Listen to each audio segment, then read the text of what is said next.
Hello everyone, this is Sinead and I'm coming to you with You'll Learn to Love Me, a Yandere Masky X-Reader by FluffyWubs. We're going to be starting off with chapter 48. All the muscles in my body suddenly stiffen up. I can feel the hairs on the back of my neck stand up as a pair of strong arms suddenly wrap around my waist.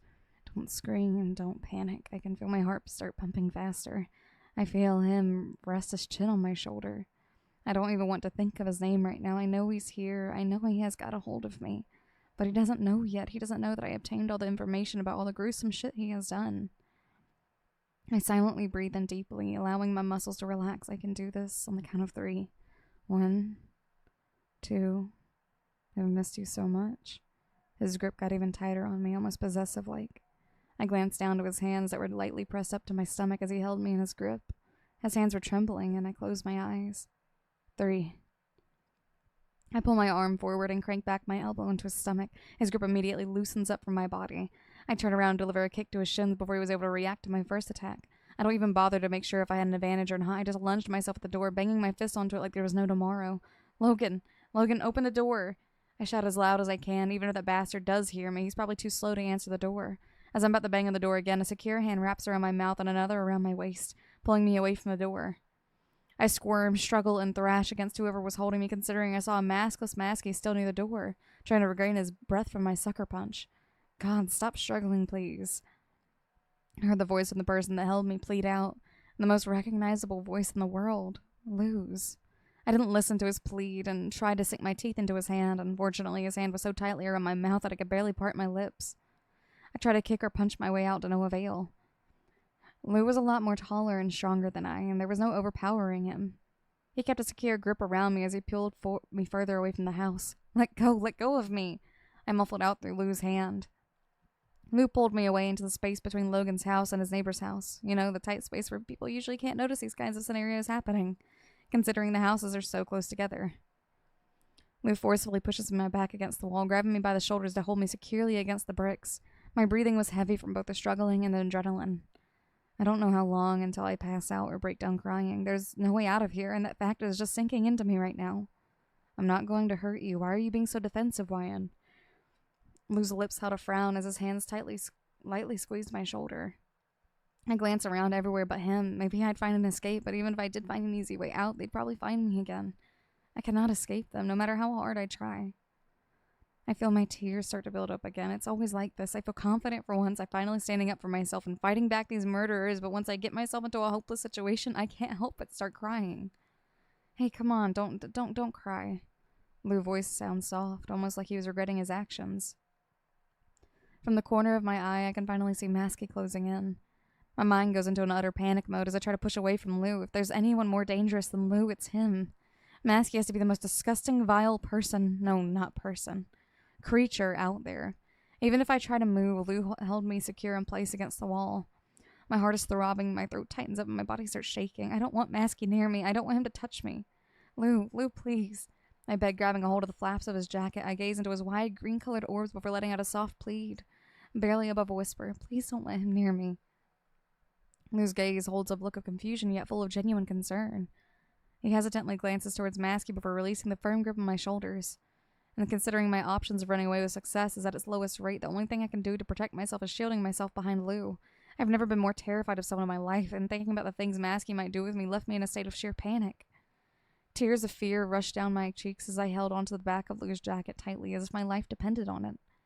Masky paused in his tracks and narrowed his eyes at me. He tried to work his way around Lou, only to make me take a few steps back, all while pulling Lou with me, using him as my personal shield.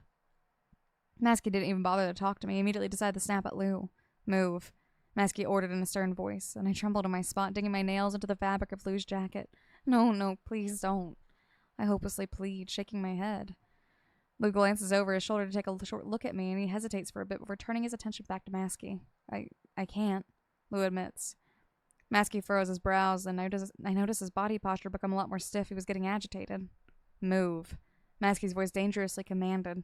The tone of his firm tone sent shivers down my spine. She's afraid of you, Lou truthfully states. Masky blinks repeatedly as if whatever he just heard was the most idiotic thing ever, and Masky inhaled sharply to calm down his nerves. Let me handle her, Lou. Get out of the way. His voice sounded calm and collective, yet held a hint of anger above all. Lou stood his ground, keeping me safely shielded from Masky. Peeking past Lou's side, I could notice Masky forming his hands into tightly clenched fists. The next thing that happened was the most unsuspected thing. Masky threw his fist towards Lou, colliding his knuckles with the side of Lou's face. The blow was with such force that Lou stumbled to the side, supporting himself by placing a hand on the wall beside him. His free hand rose up to his jaw, painfully rubbing it as if to soothe the immense pain. And the sudden attack startled me so much I managed to trip over my own feet when I tried to take a couple of steps back. Here I was, sitting on the ground, completely vulnerable to everything. A shot of lightning struck in the distance, making the now fully formed gray clouds in the sky light up for just a second. And Lou was too busy coping with his pain, yet I could hear him utter out panic-filled words that were incoherent. I could see his arms shaking as his head lightly shook from side to side, as if scolding himself for something. The rain was getting stronger by now, making it even harder for me to try and scramble up to my feet. I feel a shadow loom over my smaller frame, making me arch my head up, and my breath gets stuck in my throat as I watch Masky kneeling down in front of me. I forced myself to crawl back while trying to get back on my feet, which only resulted in me continuously falling back into the same position. Masky managed to take a hold of one of my wrists, bringing myself into an immediate panic state as a result. My body starts shaking uncontrollably as I constantly shake my head from side to side in denial. Masky doesn't say anything, but his expression held a determined look on it. He placed his knees on either side of my legs, preventing me from delivering a decent kick, and I try to bat him away with my free hand, which he manages to catch easily without breaking a sweat. My breathing became rapid. I'm trapped. I got nowhere to go. The droplets of rain blend in perfectly with the frantic tears rushing down my cheeks. Please, please don't do this. Let go of me, please. I pathetically begged for my life, dipping my head down to avoid his gaze. I don't want to look at him. I don't want him here. Toby, where's Toby? I need his help. Where is he? Masky presses both of my wrists together, holding them both in just one of his hands. I feel his other hand lightly touch the side of my face, making me violently flinch and jerk my head back. My throat is starting to become sore from all the crying and the terrifying feeling of being face to face with him. Masky tries again and extends a hand over to my face, and I can't back away more, so all I do is shut my eyes tightly. As his hand comes in contact with my cheek, I suck in a breath and hold it in. I wait in anticipation for whatever he's going to do to hurt me. I'm preparing myself for anything. Surprisingly, nothing comes. No harsh blow, no hand colliding with my cheek, nothing. I just feel his thumb soothingly rub over my wet cheek. And I cautiously open up my eyes, releasing the breath in a shaky manner before I pass out from the lack of oxygen. The moment my gaze meets Masky's, he smiles, a genuine, sweet, and reassuring smile. You're fine, he reassures me. Liar. You know I'd never hurt you, he states. I notice his face closing in. He's lying. Why are you so afraid of me, sunshine? What did Toby do to you? Masky breathes out. And just as I feel his lips brush over mine, I snap out of my short trance. I jerk my hands away from Masky's loosened grip before pushing myself away from him. Stay away from me, you monster. Masky looked at me, his features held a look of disbelief.